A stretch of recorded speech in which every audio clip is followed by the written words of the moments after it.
Mesdames, Messieurs, bonsoir. Nous sommes au Palais de la Présidence où nous avons l'honneur d'avoir un entretien exclusif avec le président de la République sur la vie de la nation. Avec le chef de l'État, nous allons aborder les grands sujets d'actualité se rapportant notamment à la défense et sécurité, à la mobilisation générale, à la gouvernance et à la justice, à notre confédération AES, aux relations entre le Niger et plusieurs pays du continent africain en particulier. Monsieur le Président, bonsoir. Et merci de nous accorder votre précieux temps et merci surtout de nous donner l'occasion d'échanger avec vous sur les préoccupations des Nigériens. Mais avant les thèmes que je viens d'annoncer, permettez, Monsieur le Président, un mot sur la tournée à l'intérieur du pays que vous avez effectuée en octobre et novembre qui vient de s'achever. Quels sont vos constats et quels sentiments vous animent plus précisément et de façon succincte? Dans quel état se trouve notre pays? Qu'est-ce qu'il faut retenir de la tournée? Avez-vous le sentiment d'une mission bien accomplie relativement aux objectifs que vous étiez fixés? Ensuite, quel enseignement avez-vous tiré de cette tournée pour ainsi mieux prendre en charge les préoccupations des Nigériens qui vous ont par milliers réservé un accueil historique? C'est vraiment du jamais vu dans l'histoire du Niger, tant la mobilisation et la ferveur étaient exceptionnelles. Monsieur le Président, pour revenir à nos sujets annoncés, commençons par la préoccupation première des Nigériens, à savoir la défense et sécurité. Question, Monsieur le Président, nous avons incontestablement vécu une certaine accalmie avant les événements survenus à l'aéroport de Niamey dans la nuit du 28 au 29 janvier 2026. S'agit-il d'un acte isolé ou bien un acte annonciateur d'une certaine résurgence du terrorisme qui va cibler nos principaux sites stratégiques, y compris Niamey? Monsieur le Président, que s'est-il réellement passé et quel enseignement devons-nous tirer? Bismillahirrahmanirrahim. Rendons grâce à Allah subhanahu wa ta'ala qui nous a permis une fois de plus de nous retrouver et d'échanger sur la situation, la vie de la nation. Utilisons cette grâce pour féliciter nos forces de défense et de sécurité, féliciter le peuple résilient. À tous nos martyrs, prions Allah subhanahu wa ta'ala qu'il leur accorde sa rahma. À nos blessés, qu'il leur accorde un prompt rétablissement. À nous, qu'il a béni, qu'il nous donne la force et le courage de continuer le combat. Un combat dont nous sommes sûrs, une seule issue s'offre à nous, c'est la victoire, Inch'Allah. Pour revenir à la tournée dont vous avez fait mention, effectivement, du 4 octobre 2025, nous avons initié une tournée en deux phases à l'intérieur de notre pays. Cette tournée a pour objectif essentiel de voir le degré d'adhésion et de prise de conscience de l'ensemble des Nigériens par rapport aux défis qui nous sont opposés. Cette tournée a commencé par la région de Tillabéri, si vous vous rappelez bien, où nous étions du 4 au 5, le 4 à Tillabéri ville même, ensuite le 5 à Terra.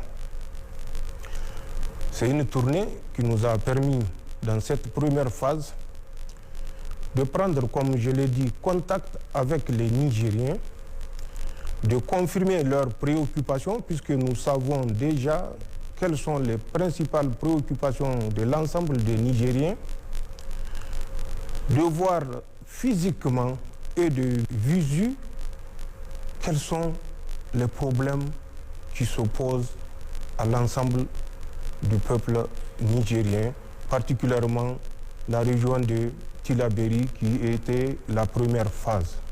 Nous avons conduit des rapports avec les forces de défense et de sécurité pour leur porter un message de félicitations mais également un message de sensibilisation, car nous savons ceux à qui nous avons affaire et nous sommes conscients de la capacité de ceux qui sont en face de nous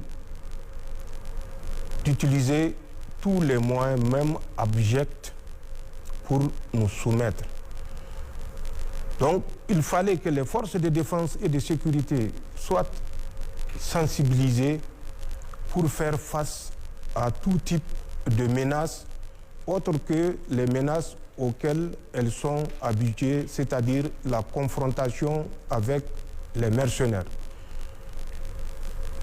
Nous avons également conduit un entretien à la tribune de Tillabéri, entretien au cours duquel nous avons décliné les 4 axes de notre vision pour notre pays et nous avons également, à travers des audiences, collecté, recensé les préoccupations de la population de Tillabéri. Nous avions fait une feuille de route que nous avons confortée avant de continuer sur Terra le lendemain 5 octobre. Arrivé à Terra, c'est un parcours en temps normal de 2 heures. Nous avions mis toute une journée. Toute une journée, non seulement par rapport à l'accueil à Terra comme à Tillabéri qui nous a été réservé et pour lequel nous étions par devoir moral de marcher pour saluer la population qui était sortie massivement pour nous accueillir. Mais également lié à l'état de la route Farié-Terra. Je ne dirais pas la route, peut-être la piste Farié-Terra. À Terra également, nous avons tenu un rapport pour nous adresser aux forces de défense et de sécurité, les féliciter pour les sacrifices consentis, les féliciter pour le dévouement avec lequel ils servent leur patrie et les féliciter et les encourager également avec une prière particulière à nos martyrs et à toute leur famille, la grande famille nigérienne. Nous avions effectivement conduit un autre meeting à Terra. Nous avons recensé des préoccupations auxquelles nous avons tenu à apporter des réponses immédiates. Ce qui se passe est actuellement visible sur le terrain. Je n'ai pas besoin de revenir là-dessus. Après Terra, nous étions rentrés à Niamey vers 22 heures pour nous préparer pour la deuxième phase de la tournée dans l'ensemble de nos 8 régions. C'est ainsi que le 8 novembre, nous avions quitté pour Dosso.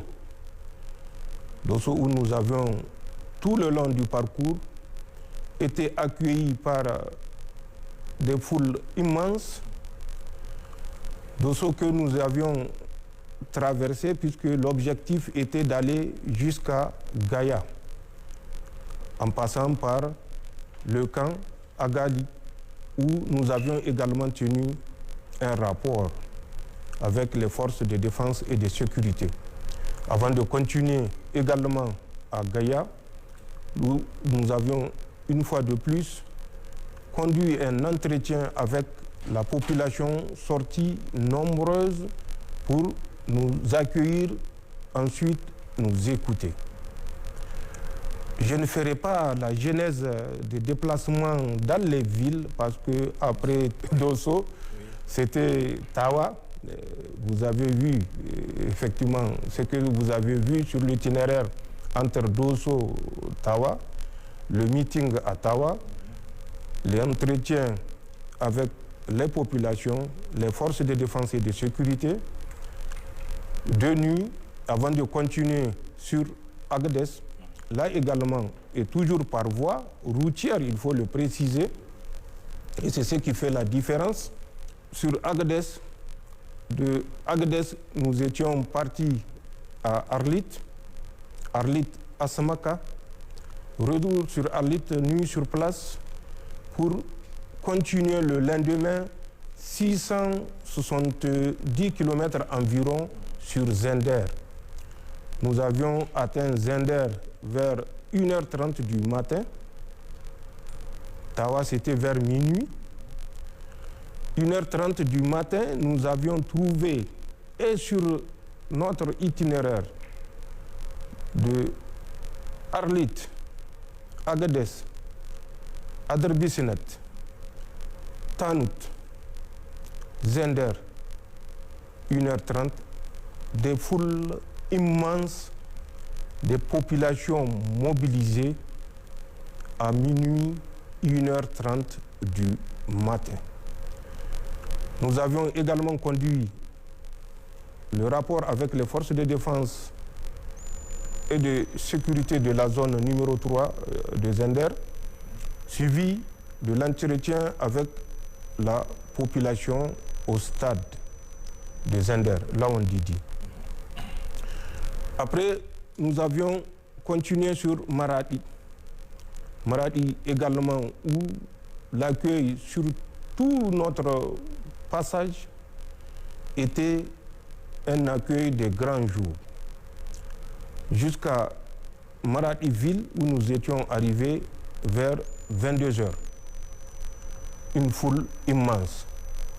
Le jour de notre arrivée et le lendemain, où nous avions également tenu un rapport avec les forces de défense et de sécurité au PC de la zone 6 de Maradi, suivi de la visite de Giratawa, un site d'aménagement hydro-agricole.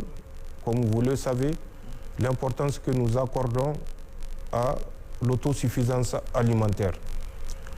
De Giratawa, nous étions revenus à l'arène de Maradi, qui était pleine,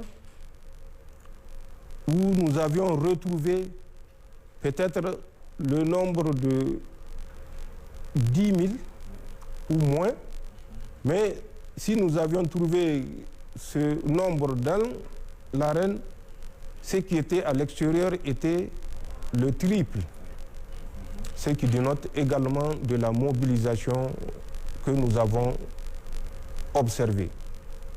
Après Maradi, nous étions repartis sur Zender pour continuer à Difa.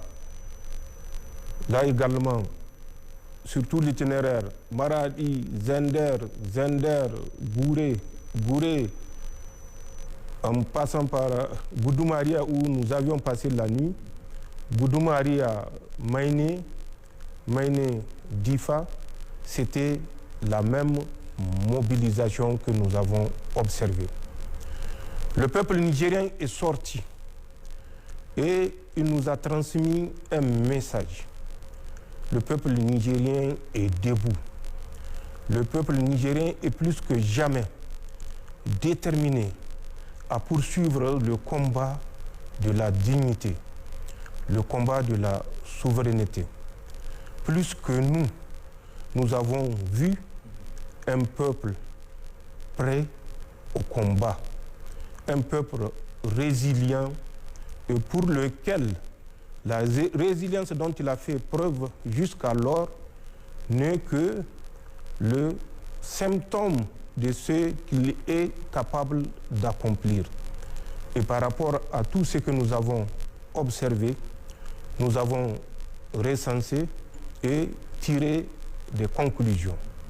Ces conclusions sont celles que je venais de dire, un peuple résilient, déterminé, digne, debout et prêt pour la lutte. Seule la lutte libère le peuple nigérien l'a compris et il sait que seule la lutte libère. Nous avons appliqué depuis 1958 des stratégies qui nous ont toujours maintenus sous la domination, qu'elle soit politique, qu'elle soit stratégique, qu'elle soit de défense, qu'elle soit alimentaire, qu'elle soit économique.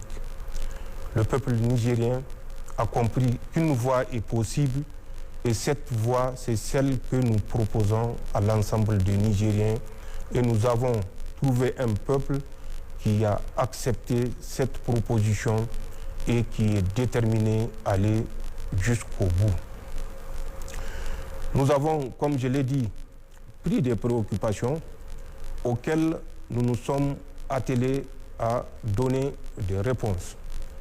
Pour ce qui est de la région de Tillabéri, c'est déjà en cours.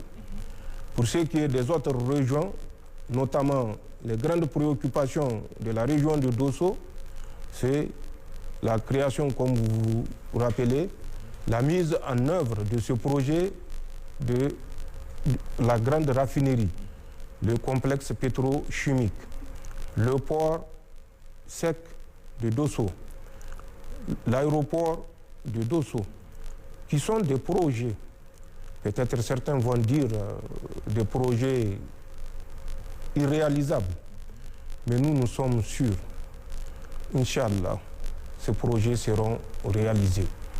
Mais nous prendrons le temps pour qu'au moment où ces projets seront réalisés, que l'intérêt national, l'intérêt du peuple nigérien ne soit pas méconnu.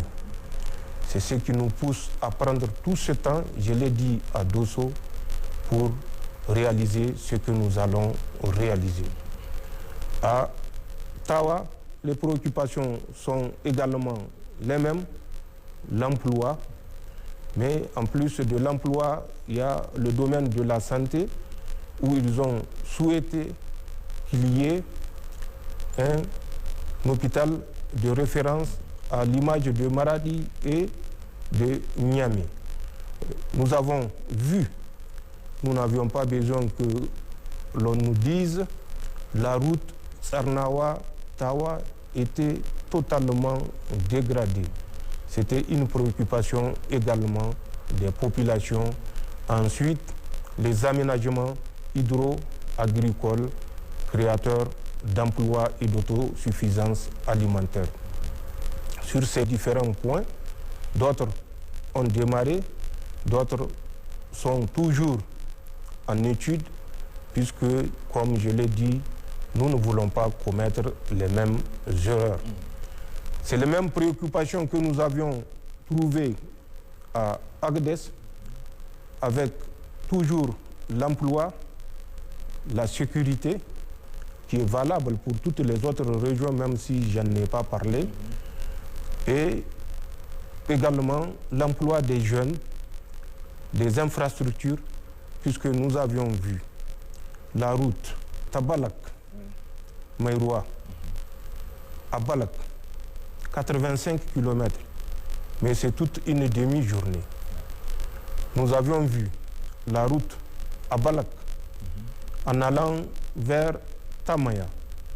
Là également, c'était tout un calvaire, où par moment nous étions contraints de débarquer, de marcher sur des centaines de mètres, pour ne pas dire des kilomètres, et ne pas me soumettre à la foudre de ceux qui observent et qui attendent la moindre faille.